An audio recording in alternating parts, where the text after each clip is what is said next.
What did the Auburn Tigers get with their latest commitment? Also, what was up with Cam Coleman and the latest with Perry Thompson? Tons of Auburn recruiting goodness coming your way. Freezing temperatures are likely for several hours inland and a few hours closer to the coast. Yes.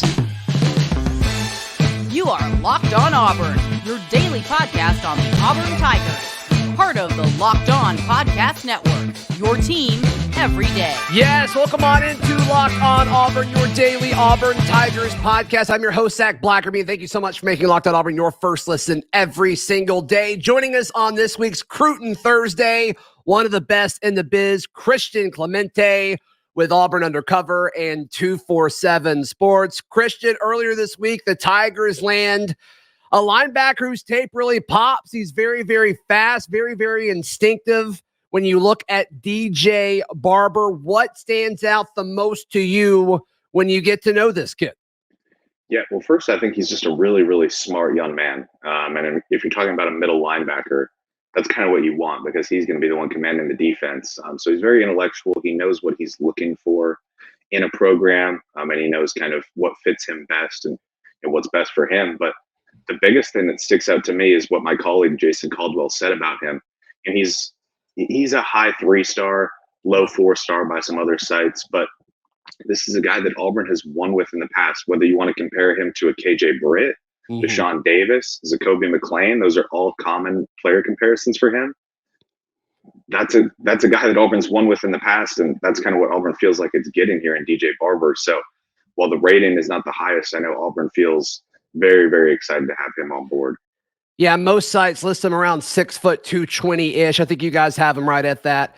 And it's like if he was 6'2", you kind of got a feeling like all the stars would be all over the place for him. But like you said, to me, he looks like Deshaun, but plays like Zacoby is kind of what I've seen when I watch his tape.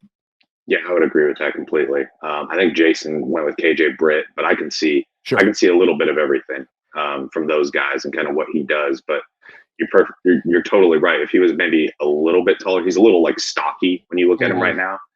He was in town for the 7-on-7 camp, and we got to see him play. And granted, that's not pads, but it's like he doesn't look the best, but he's just always making a smart play out there.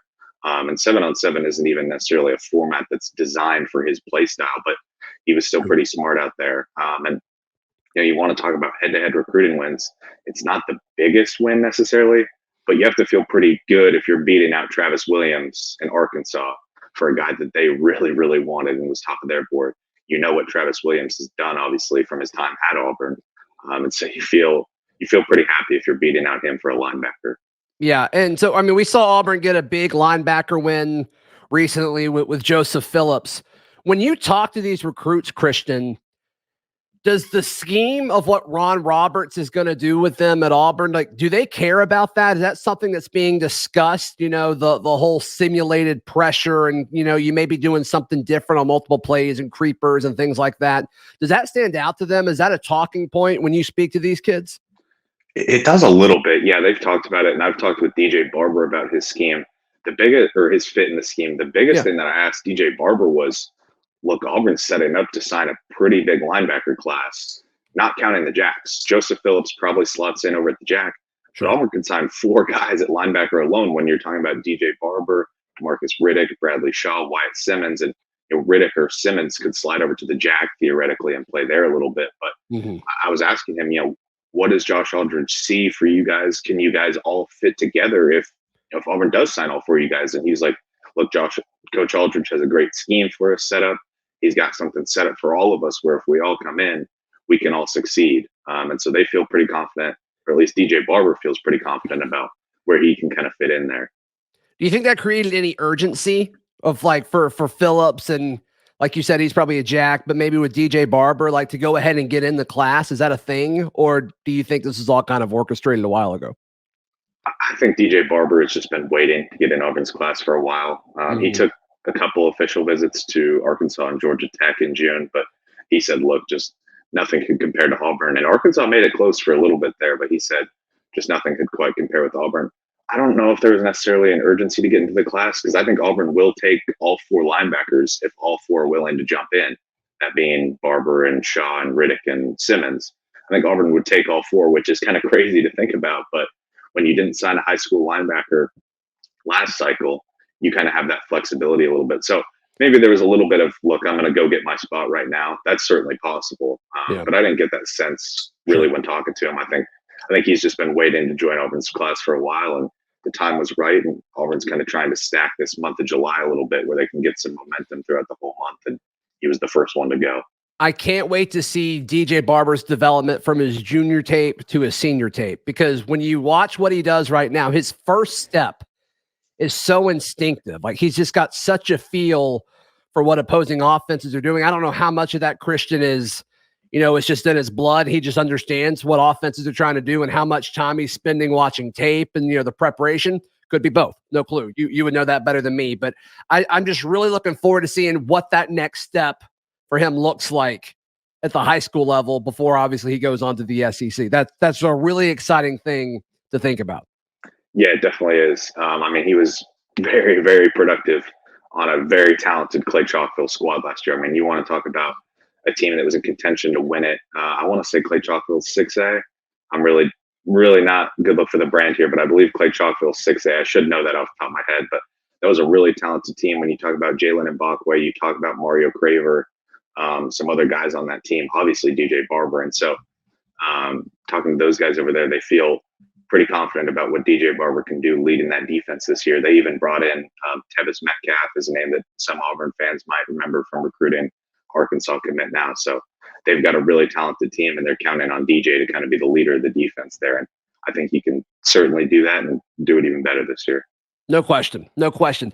And Clay Chalkville, they're starting to churn out more dudes, it seems like. Over the last 3 or 4 cycles, you're starting to see several guys that Auburn's been interested coming out of that. Is there starting to be a pipeline that's possibly forming there? Yeah, it certainly doesn't hurt to bring in DJ Barber. You obviously had Jaquan McRoy that you were recruiting a little bit earlier. You backed off there for some other reasons, the big offensive tackle, but it does not hurt to get into the Birmingham area. Obviously, that's a tough spot for Auburn.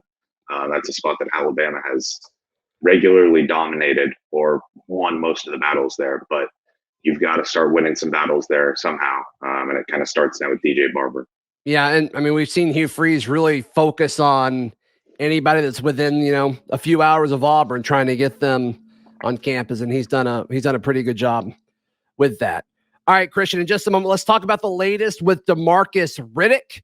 Seems like some good news is heading Auburn's way, potentially with him. We discussed that in just a moment right here on Locked On Auburn. Today's show brought to you by our friends at FanDuel. You can take your first swing at betting Major League Baseball on FanDuel. You can get 10 times your first bet amount of bonus bets, up to $200. So just bet $20 and you get $200 back in bonus bets, win or lose.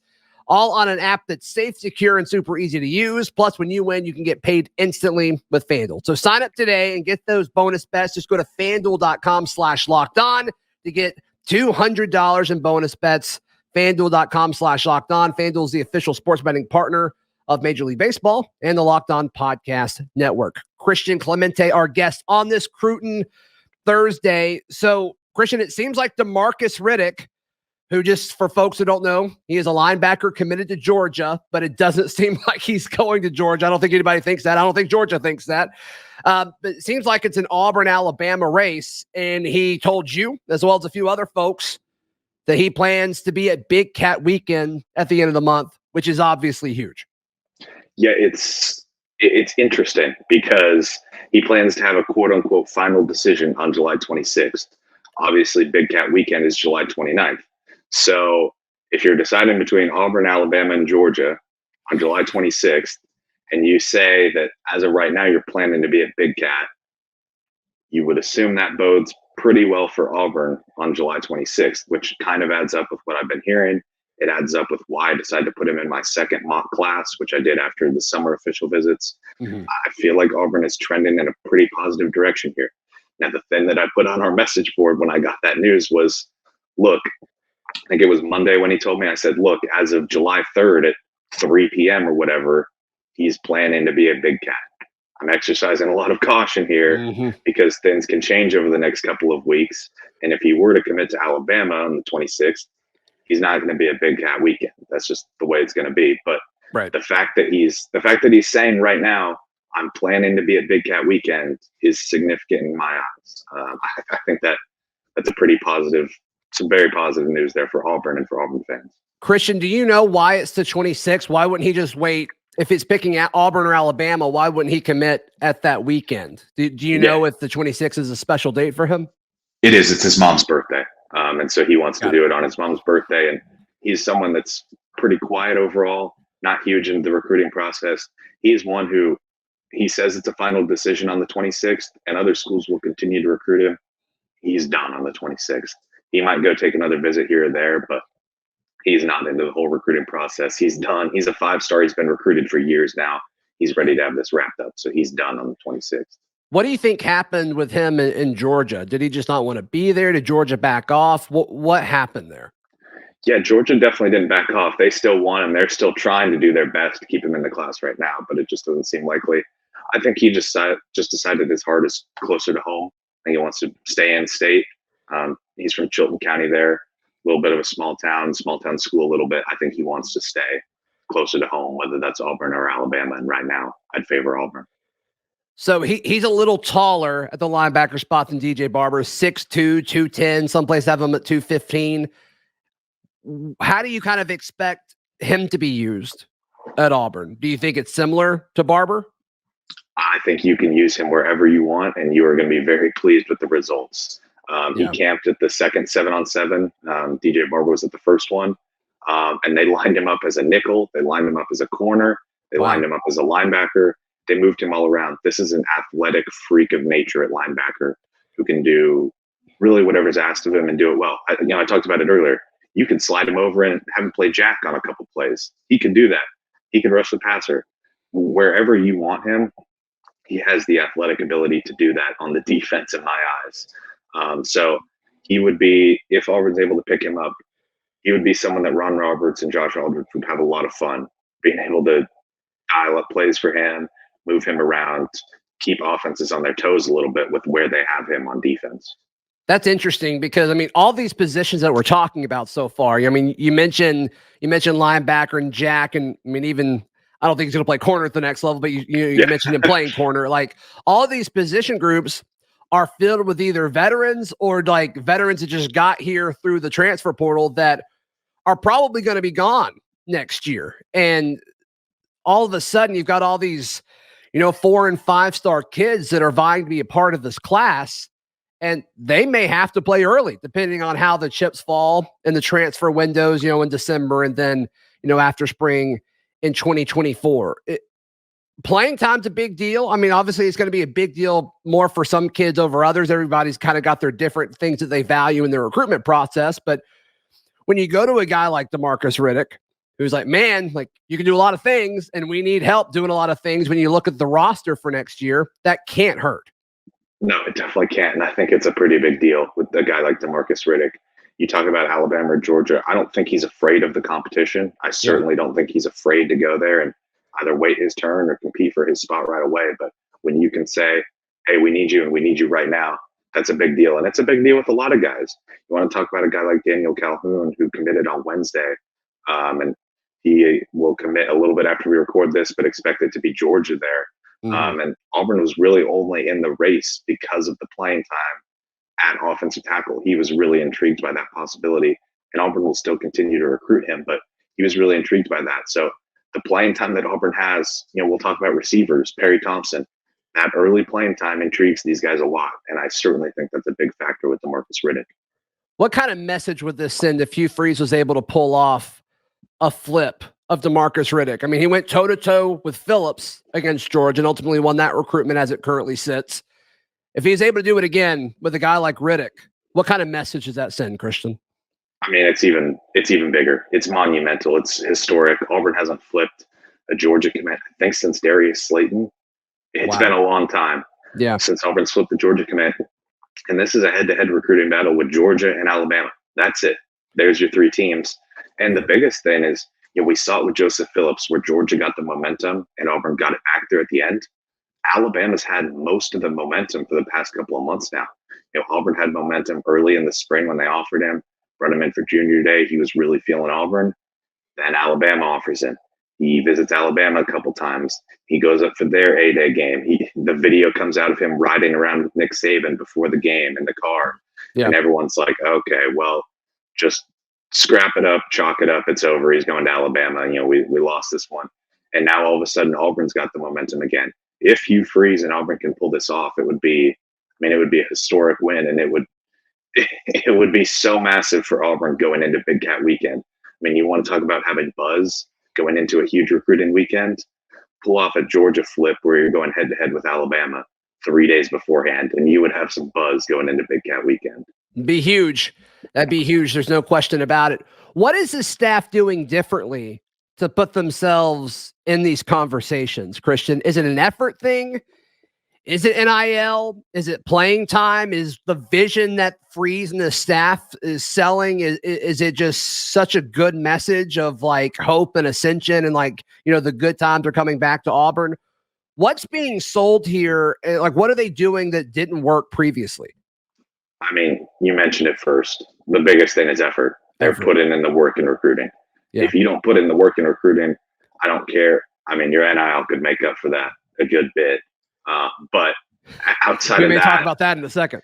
Yeah. But outside of that, if you're not putting in the effort, if you're not calling these kids, if you're not texting them, if you're not talking with their parents or whatever, you're going to be behind. The previous staff, the rule was you couldn't take a recruiting phone call during a football meeting. Quay Russo or whoever, they could call and the staff couldn't answer that phone call if it was during a recruiting meeting, which these kids, they can only call you so often. You only have so much time to do that. You can talk about football really whenever with your coaches. And if you're so focused on that, the thing was the coaches, the coordinators couldn't go out on the road before games on Friday nights because they need to be there for meetings. You've got to be recruiting. Recruiting is the biggest thing. Jason was at the Georgia game last fall and he wanted to go say hi, I think to Mike Bobo or something. And all of the primary staffers stayed back in Georgia's recruiting lounge and in the locker room, and they were recruiting until they absolutely had to be out on the field. And just the assistant staffers were kind of out there.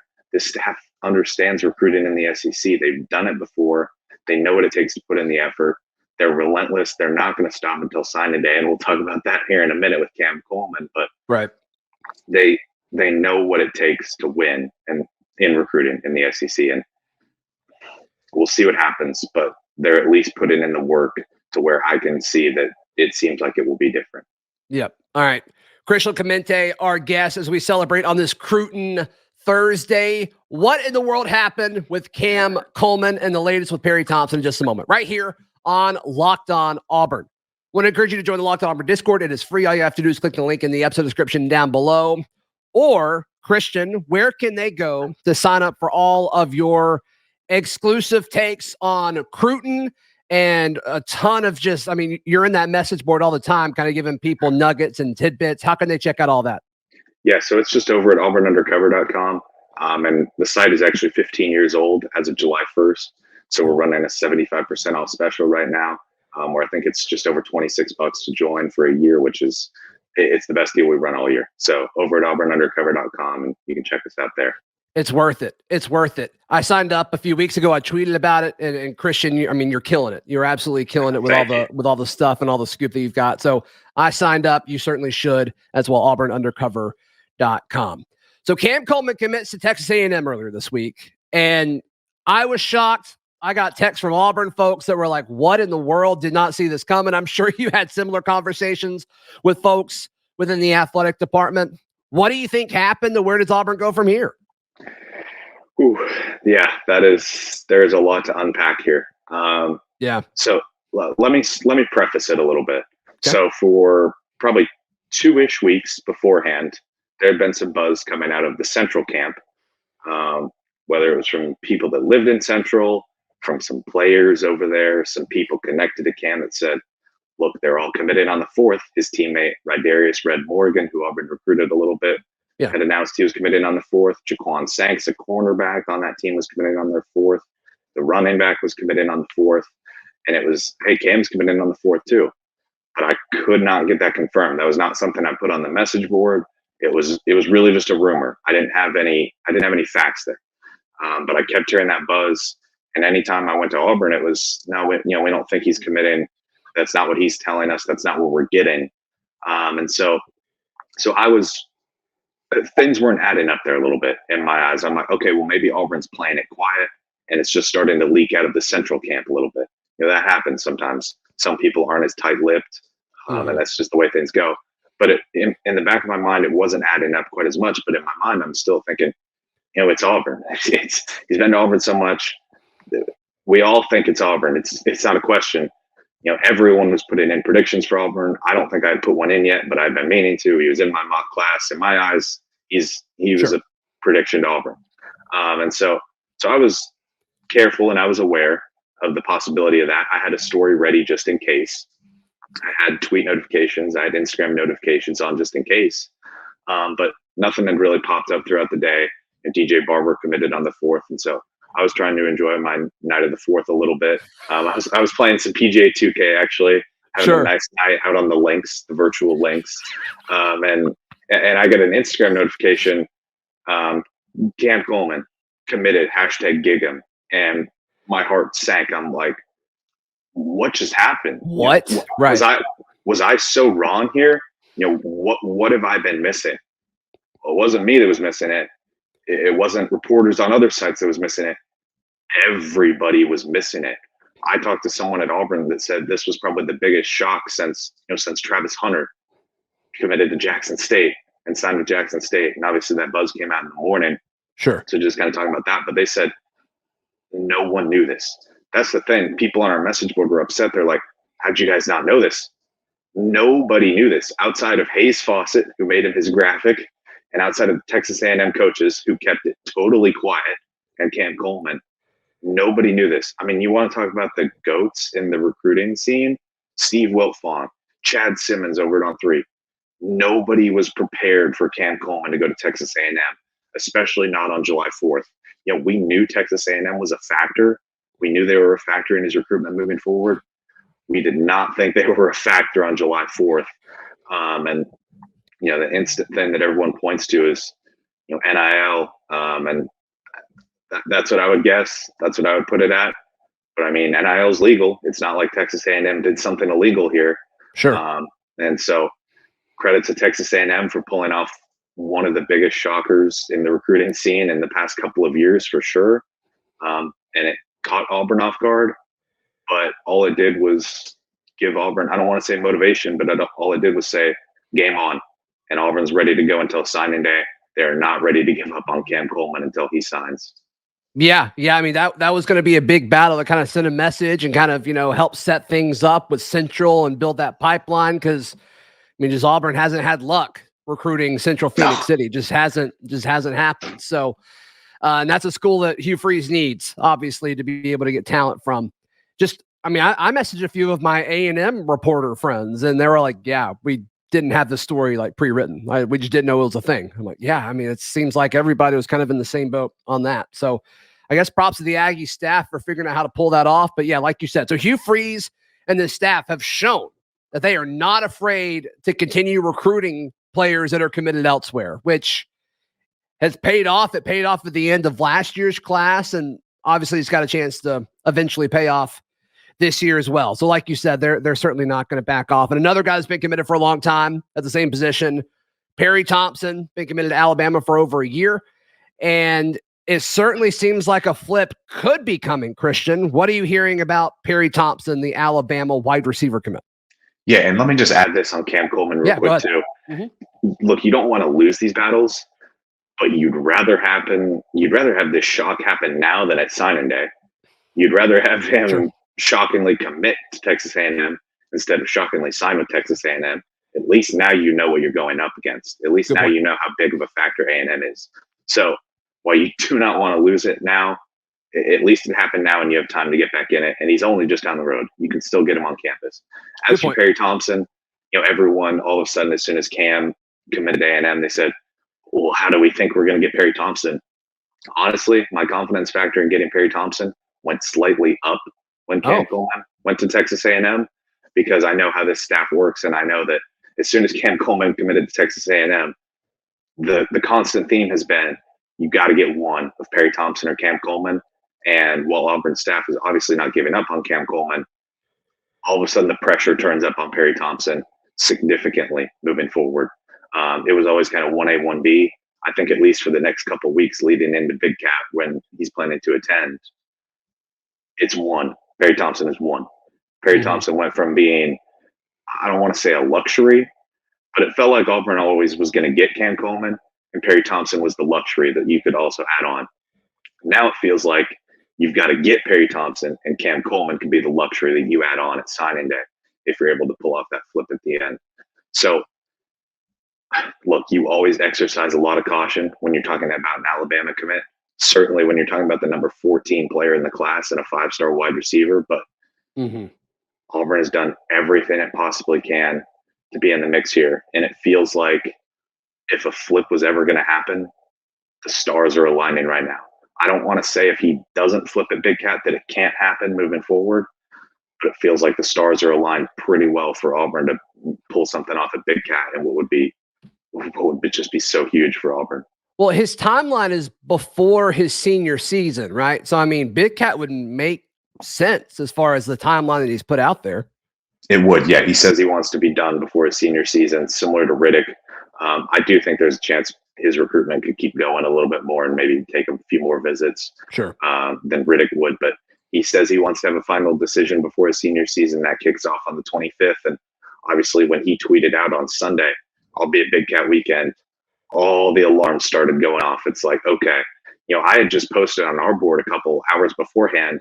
People were asking me, hey, is Perry Thompson coming? I'm like, look, I sent out a feeler message there. Here's my gut that I'm telling you a guess. I don't think anyone's going to know where he's going to be on the 29th until the 29th. I just didn't.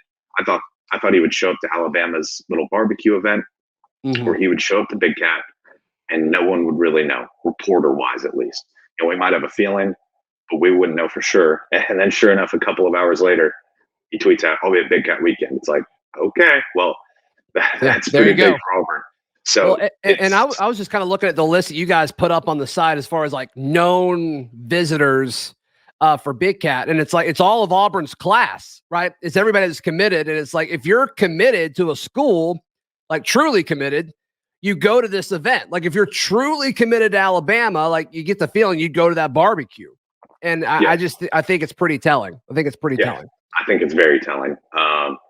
He could still visit Alabama that week. That whole week is open for recruiting before he goes dead, but we'll see if he does do that. My gut right now, and I'm not putting in a crystal ball for this, my gut tells me he flips at Big Cat. Right now, I was 51-49 Auburn, and I have been that way for a little bit now. After the Cam Coleman news, maybe I'm 55-45 Auburn. Yeah. But you're always just so cautious with Alabama commits where you believe it when you see it type of deal. But I'm starting to believe it a little bit. Christian, one more time, how can people check out everything you guys got going on? Yeah, check us out over at auburnundercover.com. We've got that 15-year special for 75% off. And we'd love to have you over there. Yep, it's worth it, folks. Be sure to check it out. Follow all my stuff on socials at Zac Blackerby. Read all my work at auburndaily.com. And we will see you tomorrow. This has been Locked On Auburn.